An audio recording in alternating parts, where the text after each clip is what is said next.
every one of your favorite movies, TV series or ads that you watch, there's a lot that goes behind creating that final visual. Once a visual is planned or a shot is designed, it boils down to how is that going to be executed. One of the main factors is the camera, the gear, the equipment that is going to be used to pull that off. Which brings me here, home to some of the finest tech and equipment used to create amazing visuals. And by one of the coolest guys in the businesses who's been doing this for the second generation, and whether you're shooting on land or underwater, he's got it all covered. The man behind the amazing visuals of Call Me Bae, CA Topper and Masaba Masaba to name a few. Let's dig deep into the story and methods of Anuj Samtani. Thank you so much for being here on DOP Portraits. We're really excited to have you. And I'm going to quickly jump into your journey. Like, how did you get started? How did you land up your first movie or your first project? If you could share that with us. First, welcome to my man cave. Lovely. So, after I finished my 12th grade, I decided maybe it's not necessary to do a degree. Luckily, I had a family that supported me because we're also in the industry. Yeah. It doesn't mean other people shouldn't be doing their degrees. Disclaimer. I went to the ASC in LA and I did a masterclass with them. I've done an advanced motion control course. This is Roxanne the robot, which has my baby Vanessa. A couple of my first few projects were food shoots and product. And then 8 years into advertising, I was just like, you know what? I went to film school, we were talking about Godard and Woody Allen and Tarantino, and then now suddenly you're shooting Dove and Subway, which is great in its own right. But then I suddenly one day realized that, I think I want to get into long format. I think it's time. I went and shot with this photographer director. His name is Ishan Nair. And his friend turned out to be Masaba Masaba's director. So he's like, hey, I know this guy. He wants to break into long format and I think you should meet him. Oh, wow. So I walked into the meeting and the producers were like, so your IMDb has nothing on it. I was so shattered. I was like, I'm this accomplished ad film cinematographer. And then now it's like, you have nothing on your IMDb. But I was like, I think I'm ready for this. And they gave me that shot and that chance. And then we ended up shooting Masaba Masaba. And that was my first Netflix series. And then the domino just fell. After that, it just went out in the world. And then, luckily this industry is so word of mouth. And people know people and people talk. After Masaba, CA Topper happened. Then Call Me Bae happened. And then I have one more film coming out right now, which we just finished shooting. Whole bunch of things and how it evolved from, being a DIT to now being a cinematographer and also a director because I have that inert, what we call Kira. So I've directed and shot about 50 commercials. Lovely. And majority of everything that I've shot is with Vanessa. What's really interesting in this whole journey is that constant involvement with tech. Now, one of the main questions here is that how does that tech play an important role? Because that's what's going to also allow us to get into the understanding of the science of this camera that we use a lot. So Stereo Vision has always been a company that brings in very specialty tech. And we were one of the first to even get the Venice. When I tested this camera, I was like, jaw dropped. When you test, you kind of tend to lean towards what you like. Correct. So what really stood out at that point? This is a big decision to invest in a camera. I always lean towards creating the visual that is needed for the deck in front of me or the script in front of me. Correct. If you see a CA Topper, if you see a Call Me Bae, it's very drastic. One has a lot of mood and a lot of a different style of shooting. And then Call Me Bae, which is beauty, glam, fashion. When you look at the color science of Sony, it inherently has a slight film look because they've developed the color science around that to be that aesthetic. Correct. The fact that you can switch from 500 to 2500, the fact that this raw file, if I just add a little bit of grain, it looks like film. You know what I mean? It's one of those things that really work well. The more you use a camera, the more a part of you it becomes. And also the choice when you buy something, as a rental house, you want to be like, hey, you know what? This camera will work for a OTT, this will work for your theater, it will work for an ad film, it will work for a music video. And that's the versatility that you're looking for. Like a lot of your projects are very different looking from each other. Although they have that very interesting contrast. It looks like you've actually pushed it and brought out a lot of information. How do you choose the kind of equipment that you choose whenever you pay? And it's not just a camera, it also adds up with lenses and the other additional tech that we bring around on board. When I'm shooting, I like to just execute. So once you know what the show is going to look like, there is now two ways of looking at it. One is the practical approach and the creative approach. Essentially, the camera and the lens selection For me, I lean a little bit more to the practical side. One is you want to be a production friendly guy. Now I know there are enough of Venices in the city. I know there are enough of these kind of lenses that if I want to match everything, it's possible. And the base that I'm getting from the sensor and the raw, I can just do whatever I want later. Like I am not someone that marries the look into the camera.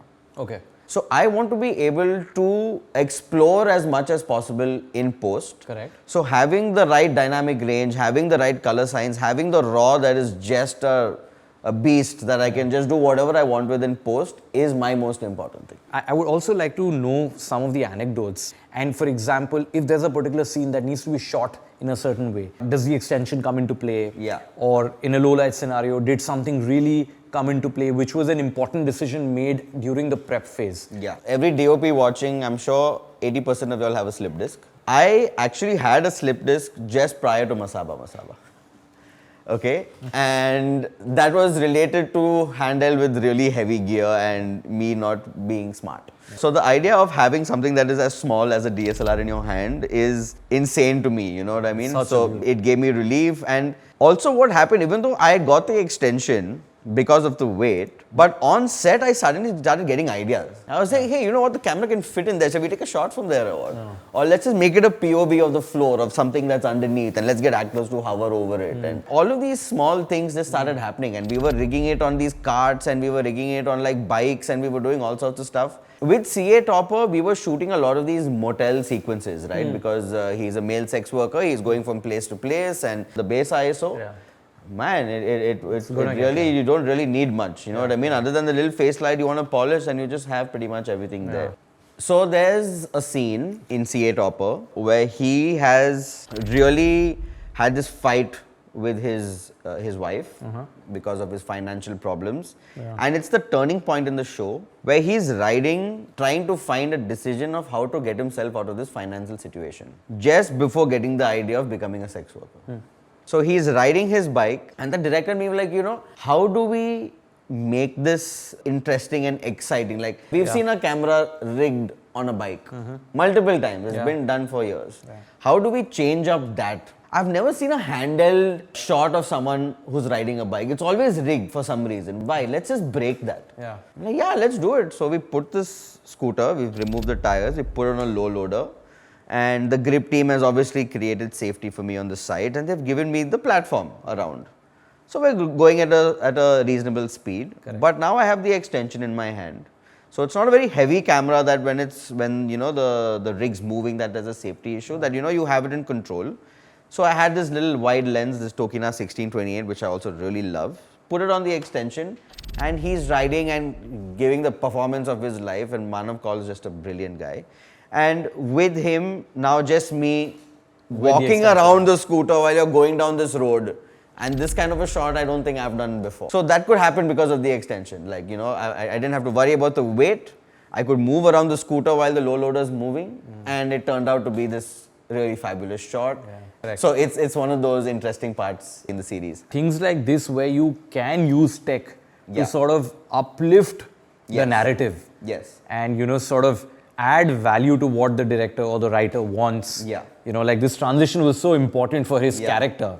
And to be able to give that fluidity and to be able to use tech, I think that is one of the key strengths that technicians actually bring on the table. And 100%. Technicians matched up with... It's mixing the two. It's always mixing the two. Correct. Without the creator, the tech is useless. You know what I mean? And without the tech, the creator can't achieve certain things. Exactly. So it's a perfect marriage between the two. Especially for a cinematographer, because it's an art and a science.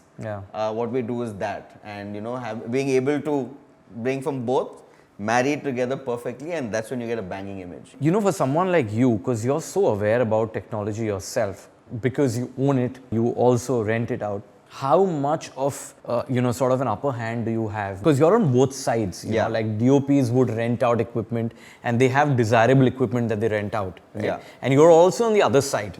You know, how does that sort of play along in your evolution as a creative? Knowing your tool inside and out helps you understand in crunch times especially what you can and cannot do at that moment.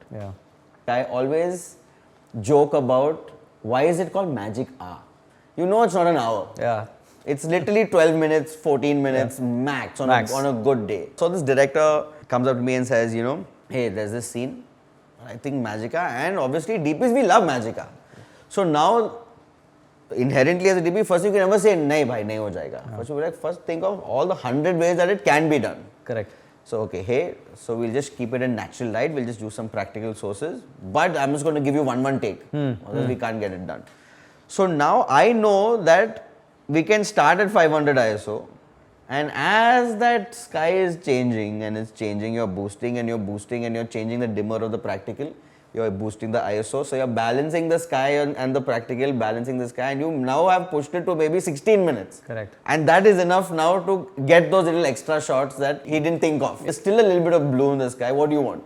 Only because I know that this camera is capable of doing that. And that's very important to know your tool and how much you can push it. Correct. Versus suddenly going at the end and being like, dude, this is too grainy. Because technically you can push an ISO to whatever high number that they'll give you sometime, but you know that there's a limit that how much you can use. Correct. That is again knowing your tool. And when you shoot enough with the camera, you can confidently push it. Also, the fact that you're a director, you also shoot with a lot of other directors. Yeah. Where does the director in you step in, Yeah. to just sort of not contradict but add value? Like being a DP is essentially the person on set that runs the set. And the prep, the shoot is sort of an understanding of all departments. I think a DP needs to have an understanding of all departments so that you're bringing value, but you're not overstepping. Correct. Sometimes people overstep. You have to understand that if some PD came up to me and told me about a light and to move that light, I would be like, excuse me. But there are some people who will be like, hey, ye set hatao, wo hatao. It's about understanding each other and understanding where not to overstep and where to bring value. Correct. So now me as a director, I know that when I come on board, I don't push my agenda, but I make it a conversation. Correct. Or if I feel like there are, over the different shows that I've done, some directors be like, hey, you know what, I'm just more into the performance. You think you can just like handle the shot taking for me? So like actor blocking, tracking, this will come from here, this will come from there. And then that director's like, you know what, this is how they should do it, this is how they should say it. And now boom. So now my background of being a director, I can help with that. I think for your edit, if you take this one insert, it will give you this cut point better. Do you want it? Yeah. Not be like, hey, shoot this, you need this insert. Yeah. There's a big difference of how you handle that. So it's about understanding who your director is. Make sure you spend enough time with them before you go on shoot. Because it shouldn't be two egos clashing, but people getting together and making the film, because at the end of the day, you're the same team. Anuj, a little bit about the prep, and this is something a lot of aspiring DOPs, a lot of aspiring cinematographers would want to know. How important is prep, and what's the kind of prep that you sort of inculcate in your workflow to make life easier on set, and you know that you've got what you needed? Things that you need to keep in mind is before the shoot, making sure the calibration of the lenses with the cameras are fine. So like when you're doing multiple setups, so you have 2 or 3 cameras, it's always good to get all 3 cameras in the same space, put them together, put the actual lenses that you're going to be shooting with.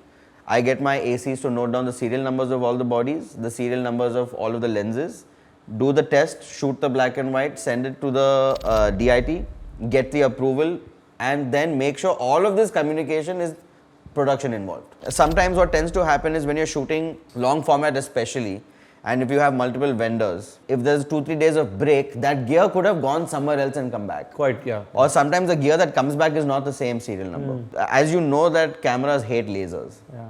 And shooting a lot of music videos and stuff like that, it's so easy for like a pixel to just like blow out. End of the day, the cameras are objects, but they become tools when you, like I said, pair it with a person. And the person that comes with it is very important, who knows the gear. So if you're a rental house, having a team that understands everything in the camera, every menu settings, that if I want a 9:16 and a 16:9, and I want to shoot in this sensor mode, and I want to change. Having someone that understands what it is, what sensor mode will work best for these aspect ratios, if the camera is heating, what to do, how do you offload the cards, how do you back it up, all of that sort of stuff. Attending workshops, going for these trade shows and discussing, meeting other people, DPs meeting DPs, technicians meeting technicians, you know what I mean?